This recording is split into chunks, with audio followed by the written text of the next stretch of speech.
சண்டைக்கு போனா எனக்கு என்ன, இல்ல சண்டைக்கு போனா எனக்கு என்ன, இல்ல செத்து மாண்டா எனக்கு என்ன, உட்காந்தா குத்துது கைடு போட்டுருமா ரோசமா இருந்தாக்கா நின்னா குத்துது. மறுபடியும் ஒரு சோபா மேல உட்கார முடியல, தாலி ஆவுது அங்க போட்டுடலான்னு மகிமே உனக்கு தெரியாது. என்ன மகிமா? வீட்டுக்கார வந்தா ஜோடிய போறதுக்கு அந்த தாலி மகிமே தெரியாது. யார் போட்டு தாலி மகராஜா அம்மா என்ன சொல்றாங்கன்னா வந்தா குத்துது, உட்காந்தா குத்துது, பர்தாரியும் குத்துது, ட்ரெஸ்ஸுக்கு மேட்ச் ஆக மாட்டேங்குது.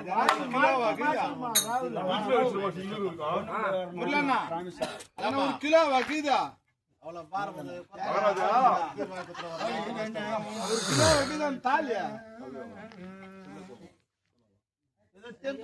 கண்ணியே பொன்மாலா சொல்ல சொல்ல கணேசா மார்கரா, உன்னை நான் எதற்காக அழைத்தேன் தெரியுமா? எதற்காக? அடி பெண்ணே மூனாயோ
என்னை யாரோ எவனோ என்று வார்த்தை ஆடுவது நீ நீதியாகாது. எப்படி என்றால் அன்ன வார்த்தை கூடிய பிரம்மதேவன் எத்தன்மை போல் விதியானதை எழுதியிருக்கிறானோ அத்தன்மை போல் நடக்கும். நான் எதற்காக உன்னிடத்திலே தற்சமயம் நான் வந்திருக்கிறேன் தெரியுமா? எதற்காக? பொன்மாலாம் அதோ பார்த்தாயா கை கட்டி சீரு அது அருடன் ஊதையோ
நட்சத்திரத்திலே சூரிய பகவான் உதயமாக வருகின்றார். ஆஹா.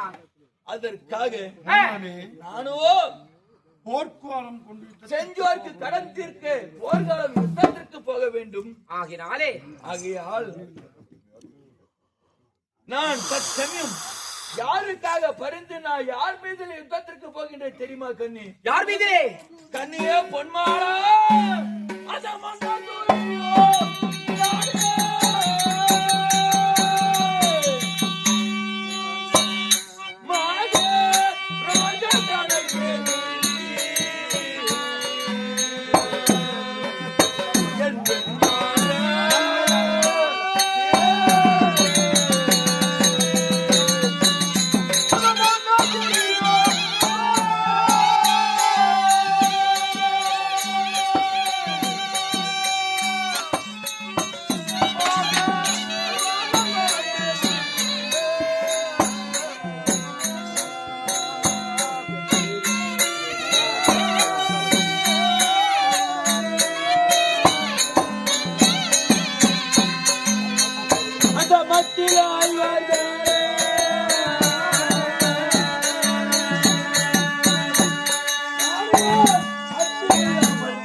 அதாவது என்னுடைய நட்புக்கு விலகக்கூடிய என்னுடைய தம்பியாக விளங்கும் என்னுடைய தம்பி துரியனுக்காக பரிந்து அந்த பஞ்ச பாண்டவர் நடுப்பிருந்த அர்ஜுன மீதில் யுத்தகாலம் போகின்றேன் கண்ணி. அப்படி இருந்தாலும் யுத்தம் என்பதோ ஒருடைய பங்கு கிடையாது. ஒருவருக்கு வெற்றி ஒருவருக்கு தோல்வி. அப்படி இருந்தாலும் நான் போவதோ குருச்சேத்திரம். நான் அந்த யுத்தத்திலே சென்று நான் வெற்றியோடு திரும்பி முகத்தை பார்த்தால் ஆச்சு. இல்லை என்றால் அங்கே விதியானது முடிந்து நான் மடிந்த பிறகு கண்ணியே பொன்மாளா சொல்லுங்க சகிமார்களா. அந்த நேரத்தில் நீ எப்படி இருக்கின்றாய் தெரியுமா? தற்சமயம் பார்த்தால் எப்படி உன் தாயான அவை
அந்நாள் முதல் இந்நாள் வரையெங்கும் உன்னுடைய தாய் வீடே நீ செதமென்று எண்ணிக்கொண்டு நீ வாழ்ந்து கொண்டு வருகின்றாய்.